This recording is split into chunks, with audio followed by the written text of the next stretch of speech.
Bismillahirrahmanirrahim. Assalamualaikum warahmatullahi wabarakatuh. Perkenalkan, nama saya Ferdinand Janata. Saya dari kelas PAI 4D, NIM 2010-201087 dengan dosen pengampu Bapak Nurzen SMPD.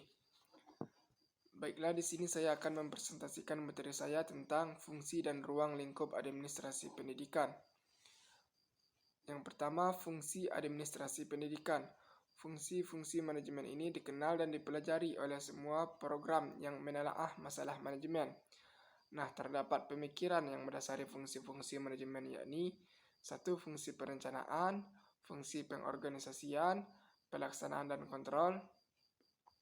Kemudian, satu, perencanaan. Pengertian perencanaan. Perencanaan adalah suatu proses mempersiapkan serangkaian keputusan untuk mengambil tindakan di masa yang akan datang yang diarahkan kepada tercapainya tujuan-tujuan dengan saran yang optimal. Kemudian manfaat perencanaan. Nah, bekerja tanpa rencana ibarat melamun sepanjang masa.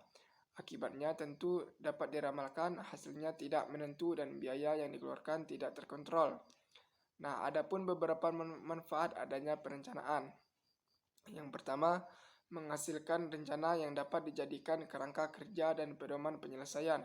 Yang kedua, rencana menentukan proses yang paling efektif.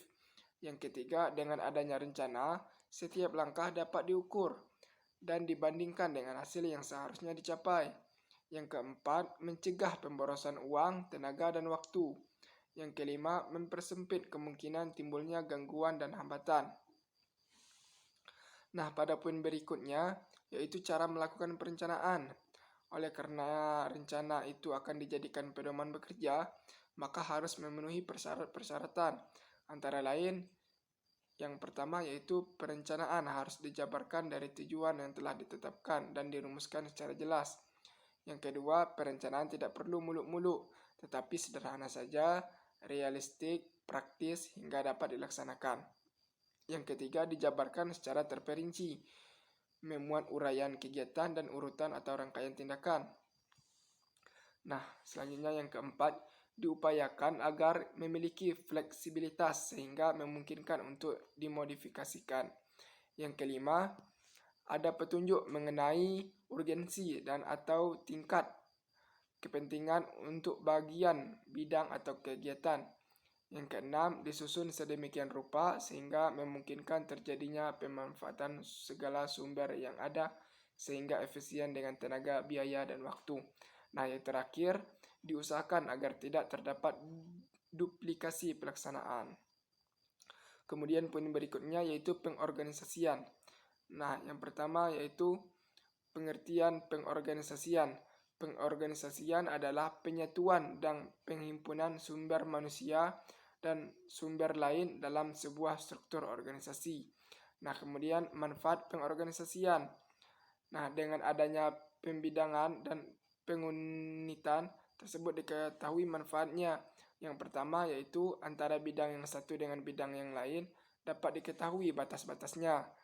Yang kedua, dengan adanya penugasan yang jelas terhadap orang-orangnya, masing-masing mengetahui wewenang dan kewajibannya. Nah, poin yang ketiga, dengan digambarkannya unit-unit kegiatan dalam sebuah struktur organisasi, dapat diketahui hubungan-hubungan vertikal dan horizontal, baik dalam jalur struktur maupun jalur fungsional. Nah, pada poin berikutnya yaitu cara pengorganisasian.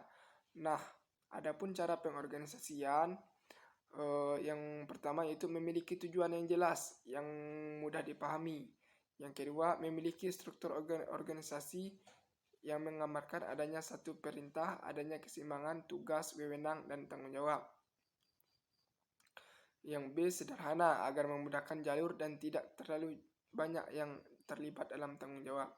Yang C, semua kegiatan terbagi habis sehingga tidak satupun kegiatan yang tidak tertangani, sebaliknya tidak ada satupun kegiatan yang mendapat penanganan rangkap. Nah, poin yang selanjutnya itu pengarahan. Pengertian pengarahan. Yang dimaksud dengan pengarahan ini adalah suatu usaha yang dilakukan oleh pimpinan untuk memberikan penjelasan, petunjuk, serta bimbingan kepada orang-orang yang menjadi bawahannya sebelum dan selama melaksanakan tugas. Nah, selanjutnya yaitu manfaat bimbingan. Walaupun dalam pengorganisasian telah ditentukan pembidangan serta penentuan unit-unit kerja, tetapi masih diperlukan adanya penjelasan, petunjuk, dan pembimbingan terhadap para petugas yang terlibat, baik struktural maupun fungsional. Kemudian ada cara pengarahan. Yang pertama, pengarahan dapat dilakukan oleh pimpinan sendiri maupun wakil-wakil yang ditunjuk, antara lain yaitu mengadakan orientasi, memberikan petunjuk, memberikan kesempatan untuk berpartisipasi berupa pemberian sumbangan, pikiran, dan lainnya. Kemudian mengikuti sertakan pegawai dalam membuat perencanaan. Kemudian poin selanjutnya pengawasan. Nah, sebelum kita masuk pada pengawasan, kita harus mengetahui apa itu pengertian pengawasan.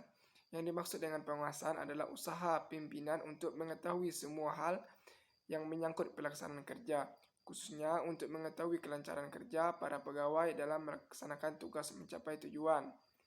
Kemudian manfaat pengawasan.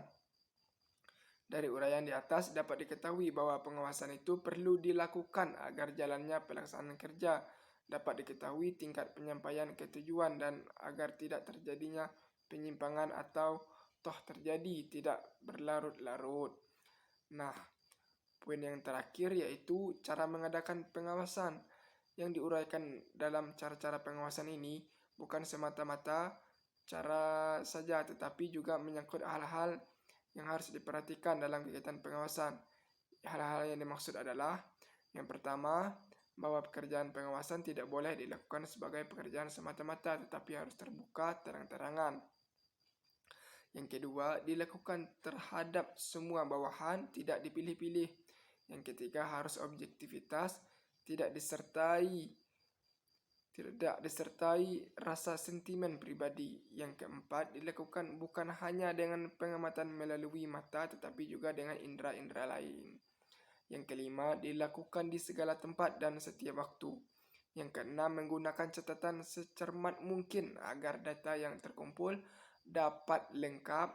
Hal ini penting untuk menghindari subjektivitas. Yang ketujuh, jika ternyata diketemukan adanya penyimpangan, harus segera ditangani. Nah, sekian hasil presentasi materi saya tentang fungsi-fungsi dan ruang lingkup administrasi pendidikan. Jika ada kesalahan, saya mohon dapat dimaafkan. Saya tutup dengan Wallahu muwaffiq ila aqwamit thoriq. Wassalamualaikum warahmatullahi wabarakatuh.